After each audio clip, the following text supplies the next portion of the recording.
All right, David Gill here with the VERT Performance Lab podcast. Really excited. I have Coach Evan Amstutz with Austin Peay joining us today. So, why did I ask Evan to pop on to the podcast? Because we try to get some unique individuals, some innovators in their industries. Evan's got even for a young coach, he already has a unique background. He, like I said, just took over the head coaching position at Austin Peay. Before that, he actually started a men's programs from scratch at Wittenberg, which, by the way, Evan, I didn't even know that until I was, and I've known you for years until I was researching. So I have questions about that.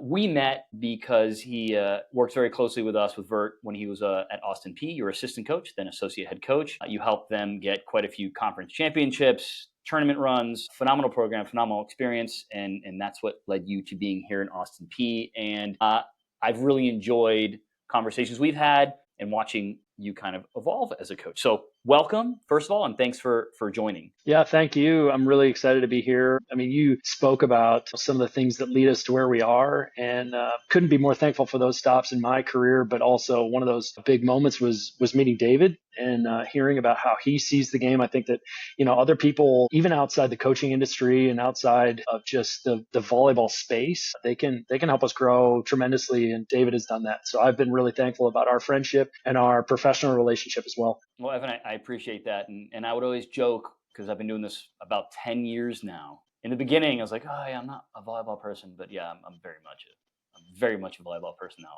Absolutely fallen in love with this sport. Now, we have these listed questions, but I have to ask, it wasn't even originally something I was going to talk about.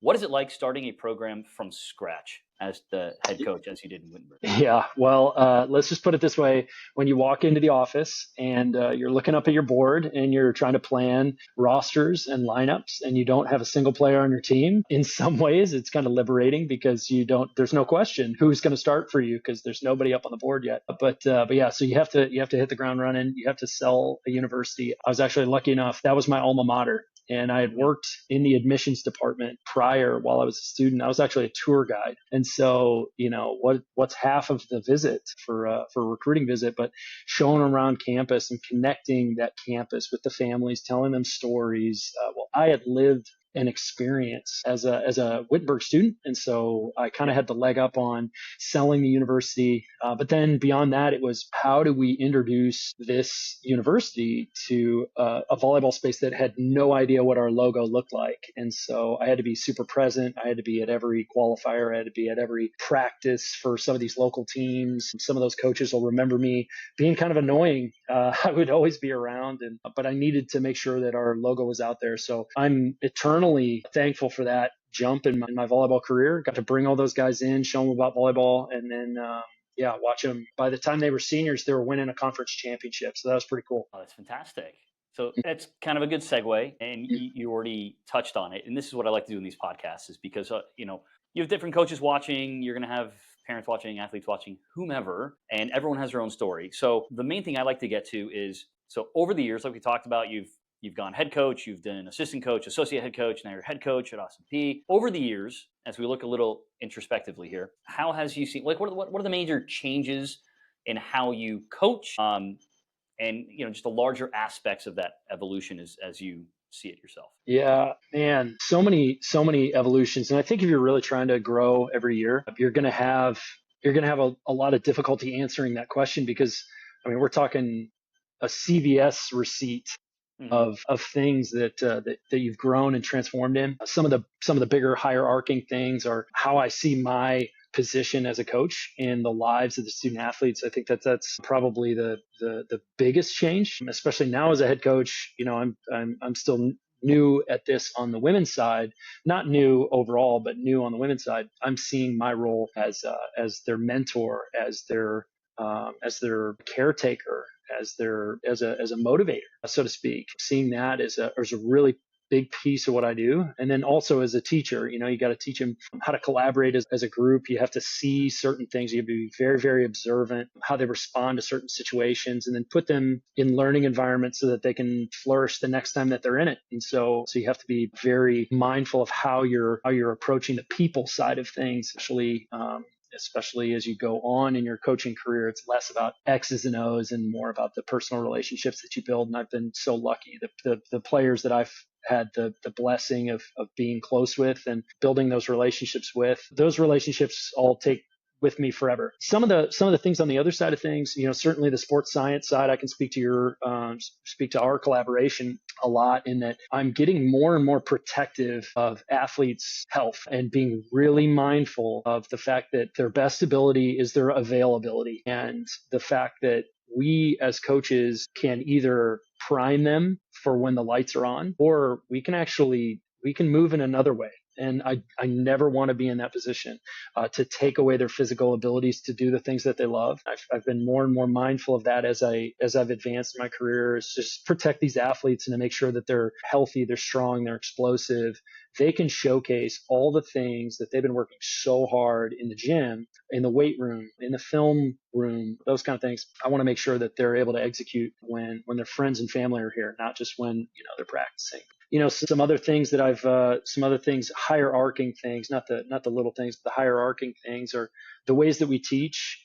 I'm excited to chat about some of the ways that we're teaching here and how we're evolving our kids, and really embracing how messy we can get, how game-like we can get, how uncomfortable we can get, and some of those things have come from being a parent. Now, and David, you're a parent as well. And so I'm not going to tell you anything that you don't already know, but for some of the listeners out there that haven't become parents yet, one, it's the most rewarding thing that you could ever do. But it's the hardest thing that you'll ever do. So it puts easy. Yeah. Well, I need to be listening to more of your podcasts to pick up on your parenting advice, because a separate podcast. It's a separate channel. It's my parenting channel is separate. Yeah. Exactly. Yep. Buried somewhere. And so being a parent, sometimes you get to know that your kid will always want Pop-Tarts for breakfast, and they'll always want the thing that makes them feel good right now. And my evolution as a coach is that oftentimes the Pop-Tart is the worst thing for you to have for breakfast. You need to be having vitamins and minerals. You need to be having things that are good for you. And sometimes that it's less glamorous, but it's good for you. And so that evolution in my coaching style has definitely brought with it some having to sell activities to kids and sell learning environments to kids that, man, this is not going to be necessarily fun or comfortable, but it's going to be really good for you. You're So segueing, if I can, because it brings up a story, and this Mhm. will work perfectly, because we're going to get into some training load philosophy things you and I have discussed that have been very successful for you. And that's the thing. I always say this about volleyball. I work in a number of different sports, but with volleyball, people are way more likely to share things that have led to better play and better health because they know it's better for the sport. It's just the best. But it's a story. It's one of my favorite stories because it has a great ending where, to your point, there are programs where I really very hands-on with kind of scripting their training load. Coaches say, I want to work on the teaching. Say, hey, this is your area of expertise. I love that you can just handle the volume, and we'll plan our practices together, which is great. It's been a really fun evolution in the sport, and there have been multiple occasions where, especially in the beginning of the season, which we'll talk about, they might say to an athlete, all right, cool, we kind of hit our jump goals. I don't like to say jump limit, but we hit our jump goals for the day. We're going to move into something else. And of course, middle's outside. She's like, what are you talking about? I keep jumping. I want to keep jumping. Let's go. I want to keep jumping. I want to keep hitting balls. We're like, we know you do, but we've hit our goal. We're going to move on to other things. And they'd start sometimes getting angry. And their joke would be like, blame the VERT guy, right? And they use that. I told them, yeah, throw me under the bus. I don't care. Well, one player in particular who was famous for jokingly complaining, because I kind of knew her. She's from where I'm from. Well, she ends up playing professionally in the Pro VF. And then I get a call from her. And she's like, hey, my knees are freaking killing me like they've never killed me before. Can you send me out a VERT sensor and help me? I'd literally tracked this girl to high school. And I was like, of course. Hey, do you remember when you used to get really mad? I get it now, David. Okay, I get it. I'm like, good. I'm going to get you on video saying that. And I did. But to your point, it's because what I'll say is, and I've talked to a lot of athletes about this and a lot of coaches, is if you ask your athletes either A, how much do you think about, or how much do you know about what goes into planning your training? The answer is almost always like, I don't. They're like, never thought about what goes into it. Like, how much work goes into planning your practice? They have no idea. It's one of my favorite things to talk to them about. It's like, yeah, we look at this, they do this, your coach puts this together. We look at this amount of jumps because we want to increase by these percentages. So with that being said, let's hop right into your philosophies in regards to training load, again, how that's changed and kind of what you've implemented and what you're now implementing at Austin. Oh yeah. So when it comes to the training load, I used to come from a camp, and this is a long, long time ago, galaxy far, far away, that more was better. And so if you jump more, it was better. If you spent more time in the gym, it was better. And so better in a certain sense, sure. Maybe you get more touches on the ball, and maybe you get more exposure time to a certain concept or whatnot. But we would just see at the end of the season, we were pretty beat up, and maybe it wasn't chronic fatigue related injuries, but maybe it was just fatigue itself. And maybe it was just, we didn't have a lot of gas in the tank at the end of the year. And we had just kind of spent up our currency, so to speak, in practice hours. But truly, it has changed in the way that I've looked at practice design. There's certain athletes that will respond differently to certain training styles and training volumes, and we have to consider that, because I want to make sure that every kid at the end of the week is pointing at that day on the calendar, that time in that day, and saying, that's my opportunity to showcase how hard I've worked. And I want to make sure that I'm feeling as close to 100% as humanly possible. Now, sometimes for some athletes, you can get them really close to 100%. Sometimes you can kind of flirt with that number, but other times, just the volume of how much you have to play throughout the course of the season, you might be a little bit further away from that, but we want to get them as close to 100% as we possibly can. And so my philosophy on how to make that happen has changed.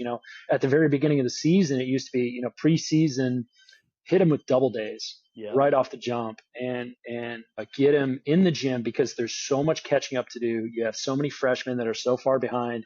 They don't know they're behind, but they are.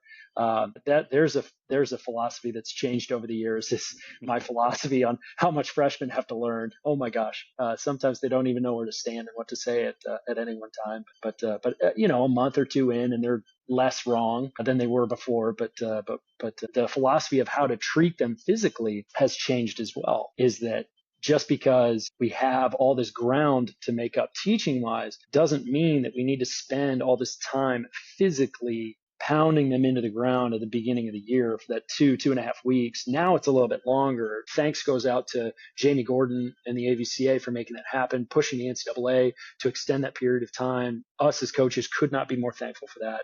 This is a shameless plug to Jamie Gordon and the AVCA for making that happen. That decision in and of itself will have ripple effects for the health and well-being of our athletes all season. It did last year. It will again, so on and so forth. So shameless plug to them. I'll tell you, Jamie and I talked a lot about it. And Mm-hmm. when we were reviewing it, again, I was expressing it because he understands the importance of it very much. But I expressed to him, like, just adding 5 extra days is massive. Correct. Yeah, for those who may not be familiar with this, like maybe at the high school and college or club level, and this will stick into our training philosophies in terms of load progression. But before, you'd have programs that have maybe a week and a half, 2 weeks of court time before your first game. And what that leads to is this fear and need, in a sense, to get as much work done as humanly possible. Even though those initial games, they're not conference games, they're not quite as, in many cases, not nearly as important. And then that comes back later to bite you in the butt. So yeah, the more we can expand that, the longer the on-ramp we have to build capacity. Yeah, like that those 5 days, you can never quantify these things, really. It could have saved countless athletes from being injured, genuinely. So correct. Yeah, we used to think, I'm throwing myself into that mix the most heavily, is that we got to go right now because we have to teach these kids as much as humanly possible in the shortest amount of time. And there's just so many different ways of teaching people. Yes, learning how to move and learning how to solve problems on the court and learning how to pair a perception with an action and a response therein is a complicated process that's made a little bit easier by actually physically moving through it. But there's so many different ways of teaching someone something visually teaching someone something in a way that doesn't require them to be pounding on the ground. And so we've invested big time, especially with our plans and preparations. And that's happening right now, our plans and preparations for the fall and how to integrate these kids, look at where they're at development wise and plan their individual training coming into the fall. That's how my philosophy has really changed, is that the planning that needs to happen before a kid steps on the court has to be so expansive, so individualized, that some of these things come into consideration that have never come into consideration until here recently in my career. I'll give you an example. There's a kid. She's an incoming athlete for us that we're really excited about, and she was playing for an 18s team. Well, her 18s team is done, and the 17s team is in need of a player in her position. Well, she's in an age group, or her birthday allows her to play for the 17s team and extend her season a little bit longer. Well, you better believe that affects how we plan on ramping her up in the fall. We already know that her training volume didn't come to an abrupt end. Her jumping and volleyball playing volume didn't come to an abrupt end. In fact, she's going all the way through the beginning of July. Well, we bring him back, maybe a week and a half after that. So we know that she won't have any issues. But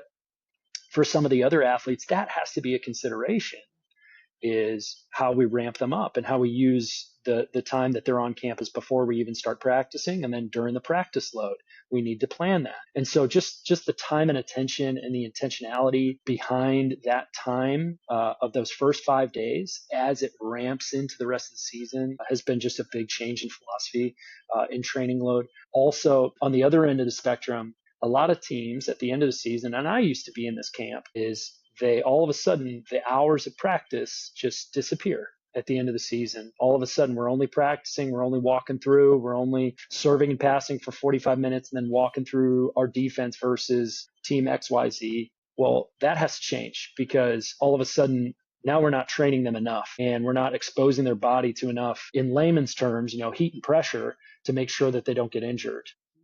And so that's been correct. Yeah, we're falling below their training threshold and for staying in a safe zone. And so from that end of the spectrum, my philosophy has sure changed. So it's on both ends of the spectrum, the beginning of the season and the end of the season has been a big shift. So that's how I'd answer that question. Yeah, no, and I love it. And I'll throw out a term that again, some people may be familiar with, a lot of people won't be. I know you are, and I like that you're putting it in layman's terms. But I also like to throw out the term, because then other people who are listening to this can talk to people about it and sound really smart. What you're talking about essentially is acute to chronic workload ratios, right? Where the concept is, there's the number one question I get with a new program: David, what's a high day for a middle blocker? And I can only answer that question with a litany of other questions. Where are you in the season? And most importantly, what's been your training load? If you've been jumping 50 times a day, then a high day is like 70. And what do we mean by that? We mean by a high day is based on what we can realistically infer that their body can tolerate. And so you look back at what they've done, and we use that, right? As you know, that's what I spend most of my time doing with programs, looking at their jump data through the VERT team system and saying, like, well, based on what you've done, here's what their body can handle. So here's what a high day can be. And so we stay in that zone you're referring to, where we're not overtraining and we're not undertraining. Because the fascinating thing the research tells us is your likelihood of injury increases almost the same if you overtrain or undertrain, right? Those tendons start losing some of their capacity. So being mindful of that is, again, you and I have talked about it so much. It has dramatically changed health in the sport. And going back to what you said earlier about the on-ramp into the season, 2-a-days and such, because where you start is, I always use the analogy of, you take a steak, you can cook it. If it's undercooked, okay, we can come back and cook it a little bit more.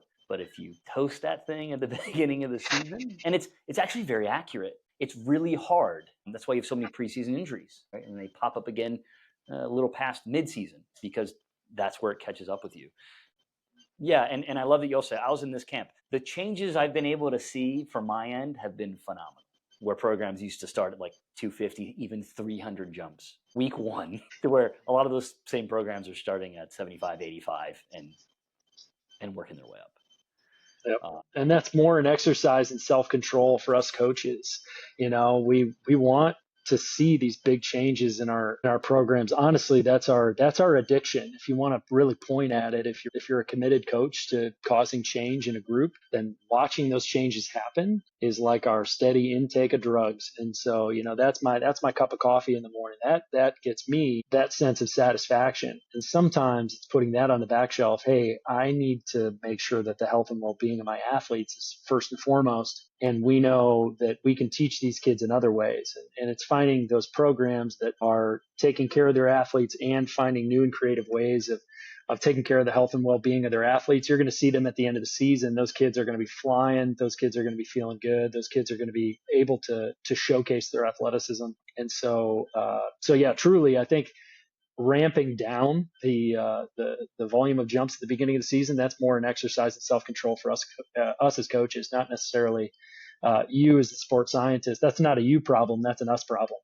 That's yeah. I always refer to it as the balance, right? Because we're trying to teach the skill and the communication, but then what about the physical development? These things want to be as close to balance as we can. And if you're like going, well, we're teaching skill, and then all of a sudden the physical health starts to. But I look, Evan, like I recognize it, right? I've worked with countless coaches that have made that transition or making that transition, and I get it. It's tough. Sometimes I'll be like, all right, David, what jumps would you do? Just script out a week. What would it look like? And I'll give it to them. They just start laughing. And then I'll sometimes say like, well, the program that wins your conference every year? They're like, yeah. These were their jump numbers. They said I could show them to you. They're like, and even in the beginning, one of the first things I did when I started working here is I remember Coach John Dunning, formerly of Stanford, won a couple national championships. He's one of the first coaches I got to sit down and talk to about his philosophy. And I found it really fascinating because when I looked at his last year when they won the championship again with that absurd freshman class, the teams he beat, and I'm not saying this is why, but this speaks to more is not better. But the teams they beat, in some cases, their average jump load in practice was more than 2 times under, almost 3 times under in cases. So it's really fascinating for me, starting out with the research I read in my philosophies, be like, all right, how does this work in practice? And you got to see it there. It's just about intention with what you're, again, to your point, with what you're teaching. And to that, I like to ask, because you told me some fun examples. Can you give me a couple examples where you've really used that data, that feedback on jump counts and creating a plan, like almost in real time? Like how has it specifically informed things you've done in practice? Sure, I can think of 4 examples right off the bat. So, for instance, we need to know where we want to get the kids before we start asking questions of, okay, what are the process to get there? Because different destinations take different roads. So sometimes looking at either best performing day will be the great starting point. Okay, I know my destination. Now let's start looking at the practices that happened before. Let's start looking at the weeks leading up to that, the months leading up to that. What was the path to get there? And so I'll give you an example. There was a kid that we coached. I had the best opportunity ever when I went to SFA my first couple of years. There's a middle there. She's very undersized, but she was just one of the hardest workers you could ask. I mean, she was high octane all the time. She was a great leader, great kid, but she had an interesting way of ramping herself up at the end of the week. In that most kids, if you were to observe their numbers, you'd see a little bit of tapering at the end of the week, maybe Wednesday a little bit less than Tuesday, Thursday a little bit less than Wednesday, and then all of a sudden on Friday, you'd feel the freshest and you'd explode the hardest. Well, she was different. We had noticed in her data that she was the opposite. She needed to ramp things up. And so at the beginning of the week, it was correct, reverse periodization. And so at the beginning of the week, let's say she had the burner on medium. And then as the week went on, we started turning the burner up a little bit, having her jump more and more. The way that we planned practices, she at the end of the week, she was always starting as the middle in the front row as we were going in rotation. And so she would get a higher volume of front row jumps, swings, opportunities. So naturally throughout the course of the week, she would be at a higher volume than everybody else. Well, come weekend, she's this tiny little thing, and she is just blocking everybody like nobody's business. She's flying, she's running fast tempo slides, she's up in the air all the time, putting her head and shoulders above the net. It was really impressive to watch, a testament to her. But on the opposite end of the spectrum, we had kids that would need to be tapered pretty drastically. Now, they could have a high volume on Monday, but we would already need to start tapering down their jumps. Maybe their burner started on hot on Monday, and then we had to take them all the way down to medium on Tuesday when everybody else was still a little bit hotter than that. Yep. And so we'd take them down all the way to almost nothing. We had a kid that would maybe jump 20, 25 times, which is a very low volume for a middle. We're talking the same position right now. So apples to apples here. The same kid, she would jump the best with almost no volume the day before. And so we had to know, okay, what was the destination? Where do we need to get these kids? Where were their best performing days? Okay, what did the road look like leading up to that? And so we looked at their numbers. We looked at kind of the paths of how they got there, and we tried to be as scientific about it as we possibly could. We tried to repeat some of these experimental models within the structuring of our practice, and voila, these kids performed really, really well. Both walked away conference champions. Both walked away. One of them, her senior year, walked away on the court. She was on the court when we won the WAC championship in 2022, and was at the bottom of that dog pile. With the confetti coming down and all of her teammates ugly crying around her. But she never would have been there on the court if we didn't understand how her body worked, and we didn't understand how to periodize some of her training so that she could execute those things on the highest stage, qualifying for the NCAA tournament. So those are two examples, two kids that actually were on the team on the team at the. And it takes more. Obviously, it takes more work, right? Correct. Like their overall volume would be the same. It's just where do you put those? Correct. Yeah. Jumps. And before you continue, I'll tell you with the reverse periodization, I'm smiling because I remember I was doing this kind of analysis with a program, and I saw the same thing. I'm like, the heck, this kid always jumps her best on Wednesday, the day after Tuesday, which is their high volume day. And I was talking to the staff, and it was the end of the year, and she was a freshman. I believe she's a freshman. And I said, look, she's healthy, because reverse periodization, and each body's individual. Again, in theory, you're like, well, you're ramping them up, and we could have 2 5-set matches. So in theory, it may be a little more hazardous, but let's see, because you're always walking that. You're always working that balance. So I did the same thing with her. I said, look, I'd love to, instead of the week look like this into the game, I kind of want her to look like this into the game. I know it's going to be a little extra work. Of course, the staff's amazing, and they're like, yeah, we're open. We got 3 matches left at the end of the season. Let's give it a shot. Her average high, and for those who don't know, when we're tracking their jumps, we're not just looking at their average, because there's too much celebratory hopping and float surfs, and their average is just plummeting. So you can't look at that as well. So we look at, it's roughly the top 20% of their highest jumps, and we average that. It's a really good performance number. And one of those middles you're talking about, she was a heck of a jumper. I know who you're talking about. But with this athlete, her average high for the last is like 2 or 3 games when we did this reverse periodization increased by 2.5 inches. Like that's flying. Wild. Like that's a big change, and it was for every match at the end. So yeah, again, that's not a one-off. It's not common, right? The science tells us you want 72 hours of recovery, et cetera, for you to be optimal. But again, that's why that is important. So again, that's beautiful. 2 beautiful stories. What's next? So on the other end of the spectrum, at the end of the season, when we're preparing for another championship run to defend our title, well, at the end of the year, we were telling kids, we were looking at our readout, and we knew where our goal was for every kid. We knew our goal for every training session, and it's the day before the conference championship match, and we're in the opponent's gym. We're doing warm-ups. We're doing a little serve and pass. We're playing a little bit of 6-on-6, and we know where we need to hit for some of these kids, and we're looking at our readout. And it's so easy as a coach to just hit the easy button and to say, oh, well, team activities are done. We can be done. Mm-hmm. And, the difference between normal staffs, I'll put that in air quotes, normal staffs and staffs that win championships, are the staffs that win championships are always willing to do that extra little piece, double check everything, make sure everything is in its place, because this, David, is the difference between the team that hoists the trophy and the team that doesn't. The margins are so slim.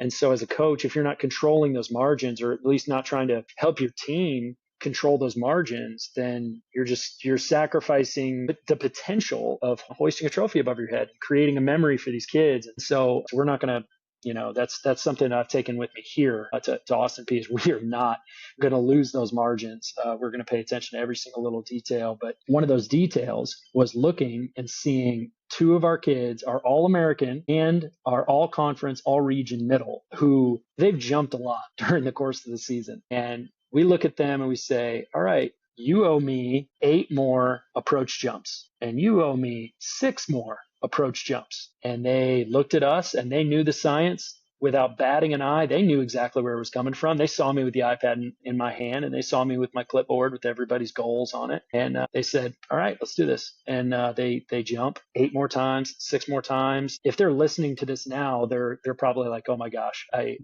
wish I had that one back. But no, we were primed up. We were ready to go. The next day, physically, we were in a great space, flying, putting our heads and shoulders above the net. Our best players were in the best position, and that's what we wanted. And physically, we were feeling the best at the time that we needed it the most. That's when we had it. So 2 things on 2 ends of the spectrum: how we handle kind of the pathway of how to get there, and then some of those uncomfortable things that sometimes it's paying attention to the extra details that make the difference in how your season goes. So yeah, that's how I'd answer that question. My favorite part of that last one, I remember when you and I were chatting about that. One of the tournaments, I don't remember which one. It's been my evolution as well in terms of, when we first started and this concept of jump count came out. Everyone knew it was important. No one really knew what to do with the data. Everyone naturally framed it as a jump count limit, a jump limit. And that's because initially you're thinking return to play, and you do have that sometimes. It is like, all right, someone's come back from meniscus, race it, whatever, and so like they're getting 30 jumps today, period, the end, hard stop.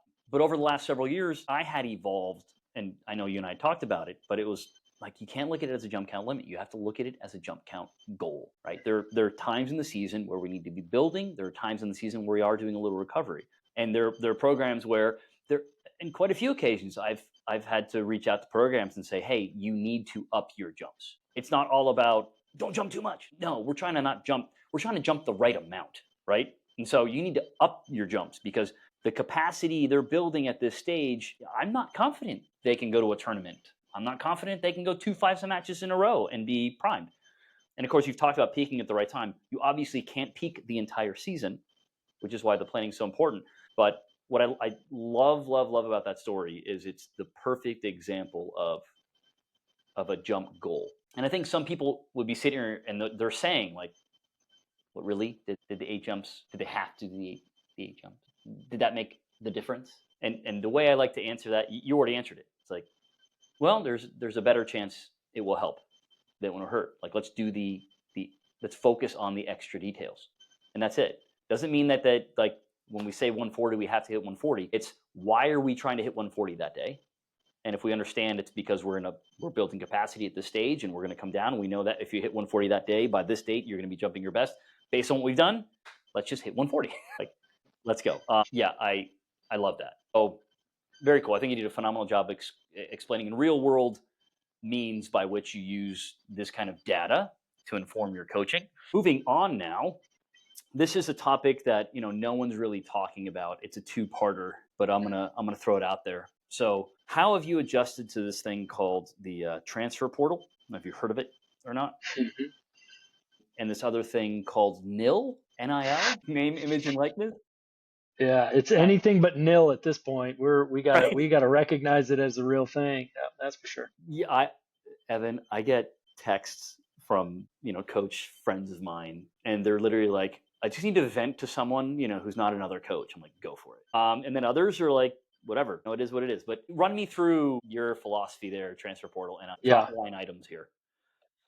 So for us, when we first took over the program, there were only four kids on campus. When we adopted this program and inherited it from the previous staff, and so we had some work to do when it came to recruiting athletes to be here. And part of the development of a team is to make sure that they're able to play. If you're able to play the game, then you're going to get better at the game.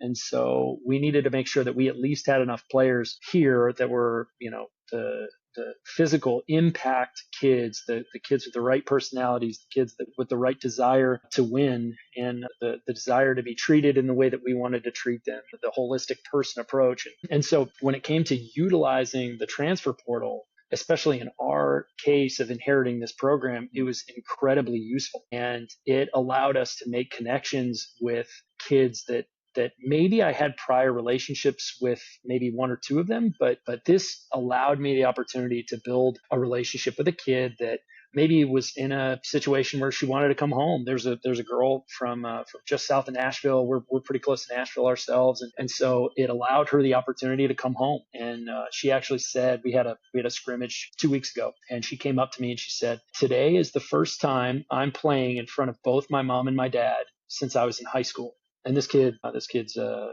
sophomore. So could you imagine going 2 years without playing in front of your friends and family? And now she has the opportunity to do that. There's all these reasons why someone would go into the transfer portal, and we found the kids that were in there for the right reason. They weren't chasing anything other than an opportunity to get treated well, an opportunity to be put in a position where they're going to be challenged, where they're going to be developed. All those things. We gave them the opportunity to do that. And so the transfer portal for us is useful in a lot of ways, but at the same time, it doesn't take away from our desire to recruit freshmen. Now, there's times and places, especially with the roster cap in Division I women's volleyball being at 18, there are times and places where our hands are tied. Let's just use this example. If we had 17 athletes on our team this fall, and let's say we have one kid graduating. So that means at the end of this fall, we'll have 2 roster spots open. Then we'd have 16 kids. We'd bring in 2 in our 2026 class. I'm just using these numbers because they're easily digestible.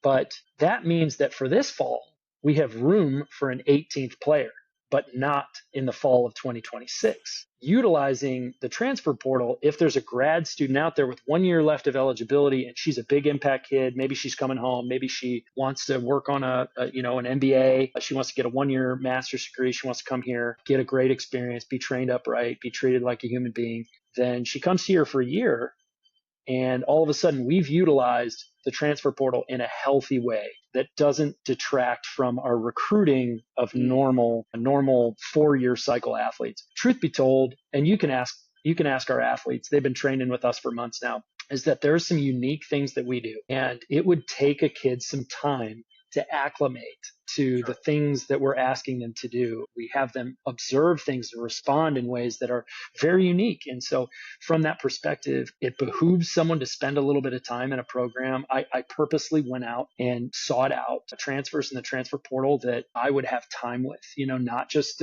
we have a grad student on our roster, and she's going to do amazing as a team leader, as a shining presence of all of our values. And she's worked her way into a position where she's going to have a big impact on the court as well. But some of those other players I specifically targeted because I knew they were going to have time on our team to develop into our system and to really get their teeth into the system. So, there is always a space for a program to explore the transfer portal. But here's my philosophy on it. It needs to be done in a way that it doesn't negatively impact the entire machine. You can't be creating culture.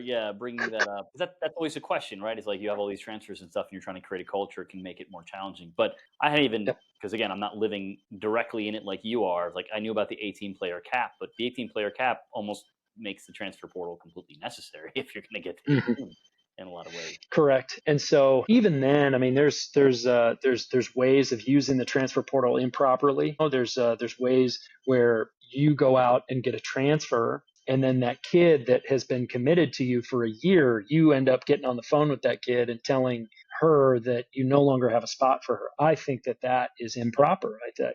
That's not treating someone like a human being and caring for them and their well-being. I don't think that's the right thing to do at all. But if there's an opportunity to boost your program and you have the space and it's the right thing to do for your situation, then holy cow, I would never tie your hands behind your back and tell a coach not to improve their stock in one way, shape, or form. Maybe it's a great kid that you have a prior relationship with, and their family, and maybe you recruited recruited them on the first round. They went somewhere else.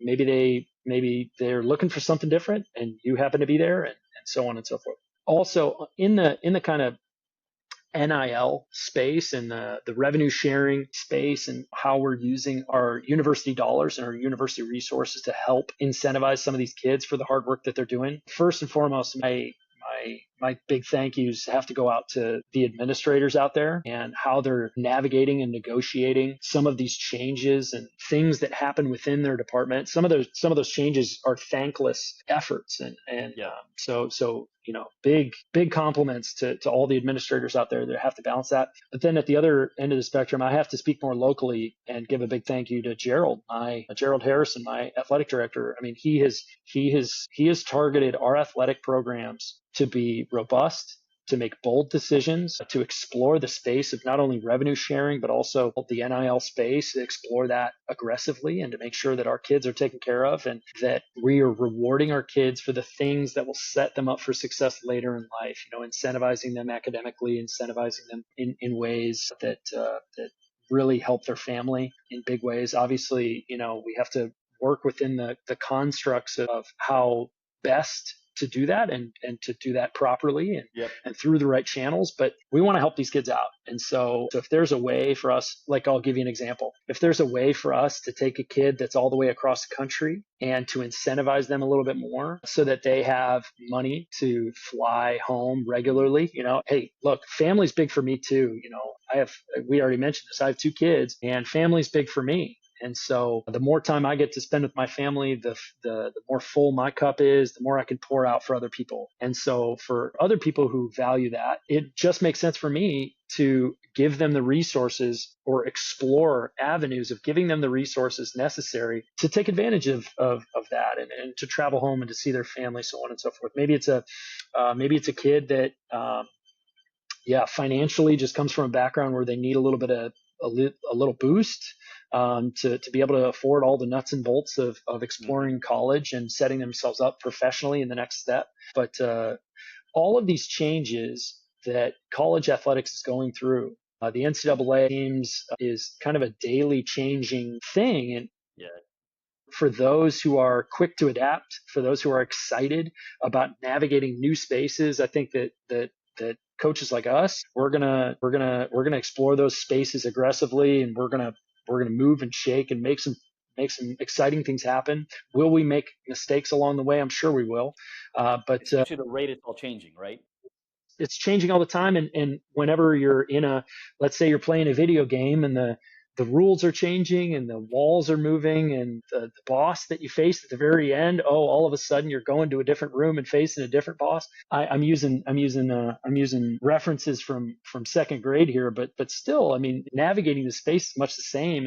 But for those of us who are wired in the way that get excited about those things, honestly, it's just, you just adapt and you strategize and you plan it out and you think it out. But for me, that's fun to do those things, is to strategize, to plan how best we can use these things. That's the word, Evan. It's the same way you've adapted your coaching style, your training load style. It all, I think, comes together. And it's a very good explanation. I got 2 other topics I want to broach here. The second to last one is, we're doing a lot more outreach with clubs, parents. I find it really funny when parents find out what I do. They immediately ask me, "Oh, do you know Coach so-and-so and so-and-so? And do you know Coach so-and-so? And can you talk to him about my daughter?" And et cetera. I don't really cross that line. Oftentimes, sometimes I've had parents ask me that question. I'm like, no offense, you're asking me to get you in touch with the University of Texas and your kid's on like a team that doesn't even travel. But regardless of that topic, with people who do follow us primarily just for tips on jumping and landing and cutting, on the recruiting side, I know this is I purposefully want you to just give me like 1 or 2 points that aren't the obvious, like make sure you work hard and stay in school, don't do drugs, all that jazz. It's more of like, what are, if you have something on top of your mind, like unique things that an athlete can do or should do to either help get recruited, or I'll give you this, be as prepared as they can to make that transition. Yeah. So the first thing that I'll say, the first rule is, if you're 6'5", if you can dunk a basketball and you can play volleyball at a pretty high level, you need to email me. by the end of tonight. No, I'm kidding. That would be helpful, but not necessary. But anyways, some of the things that'll help, especially preparing for college, is always playing with the kids. Let's say you're in club, you have that opportunity in front of you. Say your parents have kind of jockeyed things around, have driven you around for years and years to play club volleyball, and you have that opportunity. Don't take that for granted. Trust me, that's a blessing in and of itself. But say you're in that position, that lucky position of people that have the privilege of playing club volleyball. If you're in that position and you have college kids that come back, take advantage of playing against them, because maybe you're the same physicality as they are, or maybe even more. Maybe you're pretty gifted. Maybe you have some affordances, to use the kind of scientific term. Maybe you have some affordances that are pretty high level. Maybe you're tall. Maybe your arms are long. Maybe you can jump really high. Maybe you have a high degree of hand-eye coordination, proprioception, so on and so forth. Maybe the kid who played in college, maybe they're playing at a D2 or a D3, where maybe, just kids are a little bit smaller, maybe, but still playing at a ridiculously high level. I've coached at all levels, D3, D2, high school, club, D1 now, and so on and so forth. And I know that there's high quality everywhere. But maybe you're more physical than that kid. Maybe you're the same. Maybe they're a little bit more physical. Regardless, they have exposure to things that you have no idea about. Like, for instance, the situation of walking into a match where you know that the other team is prepared for you specifically. They know exactly what you're going to do before you do it. Correct. And so something that just happens, I don't want to be disparaging in terms of the scouting that happens in the high school and the club level, because there's efforts that are being put forth, but they don't have the time or the effort, or the time or the resources that we do at the college level to literally dissect your most recent 8 matches, to figure out every single habit, what flavor of gum you chew. We know everything about you just by watching every move you've ever made. Walking into a match like that, those kids that have been in that environment have so much to offer you, and playing against them is just incredible. So if there's ever an open gym where maybe all the college kids come back, and then maybe they interact with like the 16s, 17s, 18s of their club, if you have that blessing, if you have that opportunity in front of you, take advantage of that, because playing with older, more developed, more seasoned, and then more savvy players that have been at that level is just a blessing and a half. You'll never look at opportunities like that and say, "Oh, I wish I didn't do that." You're always gonna think back when you're in your freshman year. You're gonna think, "Man, like they were right. Like they kind of gave me the preview of coming attractions. They gave me the intro chapter to what I'm experiencing right now." So something to be really thankful for is if your club does that, or if a local club in the area does that, reach out about that, because that's an experience that you'll never regret. Yeah, I love it. That's great. And I know, because I'm learning more about in the club scene. I know it's something that a lot of like the Love League One clubs really try to promote and do, which I think is, to your point, that's potentially very powerful. Very powerful. So the last thing, and it's a question I like to ask every coach. It's slightly different when the coach is brand new to the program, but I'm going to ask it anyway, because you've been there a few months now already, without having to brag too much about yourself. It's like, thus far, and you've already mentioned a few, but what have been like your points of pride at Austin Peay with the program? Like, what are things that maybe you didn't realize, or things that got you excited when you had this opportunity? You're like, I'm in. That's a great question. It opens up, thoughts on a lot of different ends of the spectrum. One is probably the most foundational, is that why did I come here to Austin Peay in the first place? Why did I choose this place in the first place? Well, it's a school that I had kind of a history in. I had connected with the previous head coach on multiple occasions, and really respected the work that she had done. She had won multiple conference championships here, gone to NCAA tournaments, things along those lines. So I felt like this was a blessing and a half to be here, and to inherit a program that she had really established as one of the premier mid-major places in the country. And so that was a big enticing factor for sure. But even more foundational than that is that my wife and I had been living down in Texas for about 7 years, and we had been 2 kids that grew up in Ohio, and we grew up in the Midwest way of doing things, and we got the opportunity to be down in the South and to experience Southern values, to experience where people open doors for you. They look you in the eye, they ask you how you're doing, and they actually genuinely care about you. We got connected with neighbors that ended up being like family. because of how they treated us. I mean, truly, Southern hospitality is a thing. And it's so powerful, and until you experience it, it's something that is really hard to understand if you're not in it. But then also, I mentioned my affinity towards my own family. And so my kids had been growing. My daughter had been born out in West Texas, and my son was born in East Texas. And so they knew all about the great state. And there's a big piece of my heart that's still a Texan. But it was the opportunity to take our kids closer to their family, and to give them an opportunity to connect with their grandparents. I know personally, my mom's losing her mind because she's getting more grandparent time in the last 3 months than she has in the last 7 years. So she's pretty pumped about that. So that's the foundation. That's the why we're here. And then it's the opportunity to build beyond that, and to build something that's signature and unique to us and to our personalities. And truly, I'm having the opportunity to build a program on top of the values that I exemplify even outside of volleyball. If volleyball is removed, if say, the state of Tennessee says no more volleyball, we're cutting down all the nets and we're deflating all the balls, I would still live my life this way. I'm getting to push a group to be selfless. I am pushing a group not only with their behaviors on the court, but then also with their interactions in the community, expressions of selflessness, expressions of you are more important than me. And that the 6 inches around my head is the least important space in my whole day. And truly, that's how I live my day. Early in the morning, I'm preparing the house for other people. And then when I come home, I'm doing bath time and story time and everything like that, and enjoying a meal as a family. So there's the selflessness aspect. Then there's loyalty. So I'm getting a chance to showcase and be a megaphone for loyalty for our girls. Hey, if I say I'm going to do something, I'm going to do it. And if you say that you're going to do something, I expect that it's going to be done, because that's an expression of your loyalty to one person or another. Then there's competitiveness. We get an opportunity in our program to compete every single day, multiple times in a practice. They're running over to the board and they're writing their wins for their accomplishments and for their collaboration as a team. And we get to celebrate those things every week. We have a winner of the week. This week it was a tie. I don't like ties, but it was a tie between two kids. And we'll have an arm wrestling. Yeah, we'll have an arm wrestling contest later today to settle that. But I'm kidding. But we exactly a little bit of rock paper scissors.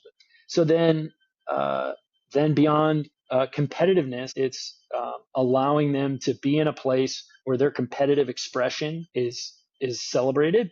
They're a lot like, for me, my competitive expression is not to yell and scream. That's just, you can ask anybody who I've ever coached in my entire career. In nearly 15 years of volleyball, I've probably lost my cool 2 or 3 times. And truly, it's especially in the last 5 or 6 years since becoming a parent, I just don't lose my cool anymore, because it's like, well, I've seen something way worse earlier this morning while trying to put shoes on my 5-year-old daughter. Truly, nothing you can do is gonna take me over the edge. But anyways, so where they can be in a place where they can express themselves competitively and collaboratively in a space where they're going to be understood. And then the last thing is the pursuit of mastery. Is that's the big stamp on this program, is that we all recognize, all the players do. They've voiced this, us as a staff. This is the reason why I hired the people that I did, is that these people are committed to the mastery of their craft. So I recognize that in so many different categories of my job, I am a rookie,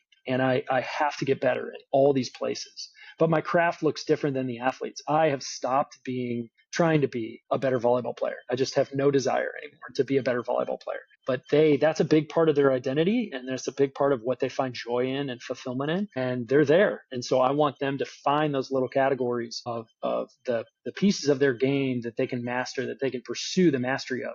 I'll give you an example. Jordan Larson has been playing volleyball for like 800 years. And she's like the Yoda of high level women's volleyball. And she has been for such a long time, as long as I can remember. And even she could sit down today and say, yeah, I need to get better at 1, 2, and 3. She could map that out clear as day. And we are the same way. Like for me, I'm striving to be a better communicator, better leader, better teacher, better mentor, better organizer, all those things. I'm trying to be better in those categories. But the players, they might be trying to increase their perfect pass percentage. They might be trying to get a little bit more hand control so that they can find the edge of the court, so they can find the outside hand of the blocker, so that they can score more, so on and so forth, control their serve a little bit more. So for them, the pursuit of mastery looks a little bit different, but we're all committed to it.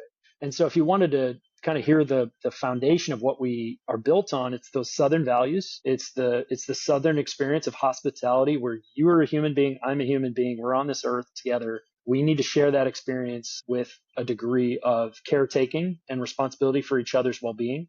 But then it's also the values that all of us are here for: the selflessness, loyalty, competitiveness, and we're all pursuing the mastery of our craft. Honestly, our first practice felt a lot like a 7th grade dance where everybody was kind of keeping their distance. But because we had those values in place, because all those kids could agree on those things, plus we stood on the foundation of Southern values, that right now it's like, hey guys, keep your hands to yourself. Like, please stop celebrating, because we have more practice to get to. And they're getting so close, and they're building such cool relationships. It's awesome to see. It's just, it was very organic in that way, but it's organic because we stood on common ground. So in terms of taking over a program as an opportunity to really be a megaphone for my own values, separate from volleyball, like volleyball has nothing to do with those things in my life, but volleyball is the vector to which I teach those things, to which I display those things, to which I hold others and push others. So that's kind of the acclimation period and how it's gone so far. Love it. Yeah, it's basically one of the biggest challenges, and this goes for players and coaches to the same degree. The reason Jordan Larson is Jordan Larson, and the reason why John Dunning was John Dunning, Coach Cook was Coach Cook, like the reason these people reached the peak is because complacency didn't exist in their vocabulary or their action. They were never good enough, ever. There's always something. There's always some detail. There's always one more piece of film. There's always one more number you could have crunched. There's always one more phone call you could have made. There's always something. One of my favorite stories, and we'll kind of pretty much bring it to a close here, is people either know her as Krista Deitzen or Krista Harmato, right? But she was an Olympian, right? And I was having a chat with her, and again, she's one of the veterans of the team going to the Olympics, and she was talking about how she recently made a change in her footwork that improved her blocking. And it's like, and she had been playing for a really long time, and it was just still improving. Correct. Always trying to find something to give her an edge and to allow her to make a bigger impact on the team. And I think that's what we are doing through our collaboration with VERT Performance is to make sure that we are finding those little details that we are in control of, that we as coaches could pay attention to bring out the physicality of our athletes. I mean, I joke all the time that volleyball is a game that's way more fun the higher you can jump. And so even, our liberos will, if you want to know how our tiebreakers go in our practices, we have our liberos joust for a ball. So I'll stand there at the net and I'll hold a ball and I'll toss it up at the net, and our liberos will go joust for it, and then we'll play it out. That's how we solve our ties here at Austin Peay. So if you want to be a libero for Austin Peay, you also have to be a pretty good jumper. But anyways, the jumping piece and the physical performance piece is a piece that a lot of coaches make assumptions. Hey, we look, they use their eyes, and I've just learned. Kudos to one of my mentors, Jesse Ortiz at South Alabama. Love Jesse. He taught me a big piece of what I use today as a coach. He laid a big chunk of my foundation. I'm forever grateful for our collaboration during our time working together. But he would say, hey, Evan, you need to trust your eyes less, and you need to be a little bit more objective. And so through our work here, we trust our eyes a little bit less for the performance of our athletes, for the well-being of our athletes, maybe it's not this month, but maybe it's next month. If we treat these kids with the time and attention that they deserve, and really work with their numbers and work with their jump goals and work within acute to chronic workload ratios, and we ramp them up in the proper way, maybe it's not this month that we see it, but maybe next month, holy cow, this kid's going to be soaring, disrespecting gravity, because of the ways that we manage her jumps and her body now.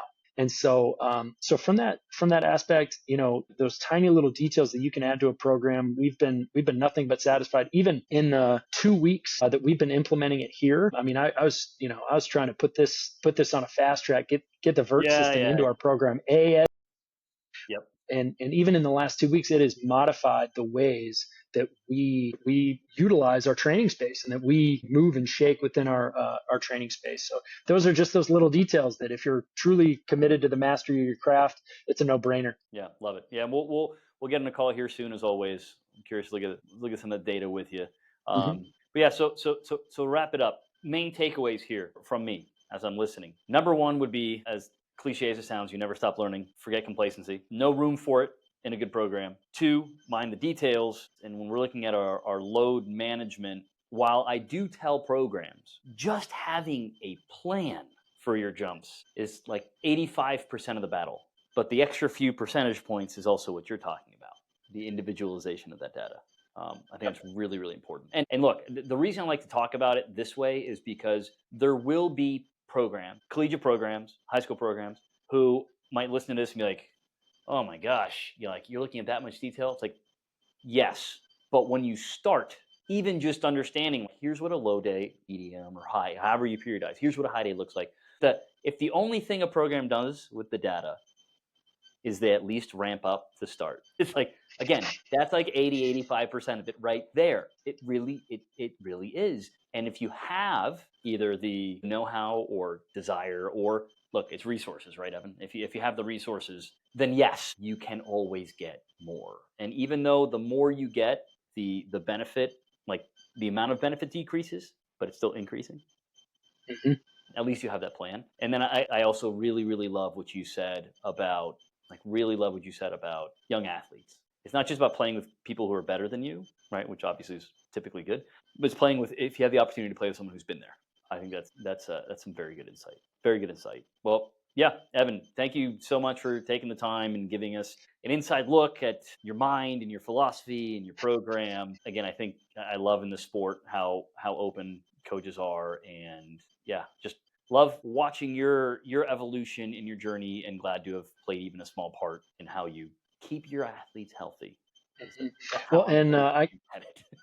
I can't say thank you enough for having me on today and taking some opportunity to chat and to really just compare ideas. I mean, one thing that I've learned about David and the performance team is that they're wanting to collaborate. They're wanting to work with teams to compare ideas, to problem solve. They truly, I mean, if there was an extra space on our team staff webpage, I'd put a picture of David on there because he's impacted our program already in that way. He's impacted programs in the past that I've worked for in that way. He's generating interest. I mean, just from his impact on programs alone, he's getting questions all the time about the involvement in new programs.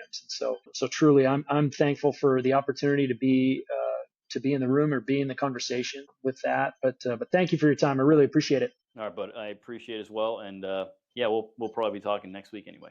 Sounds good. Well, hey, you take care. See you. Bye.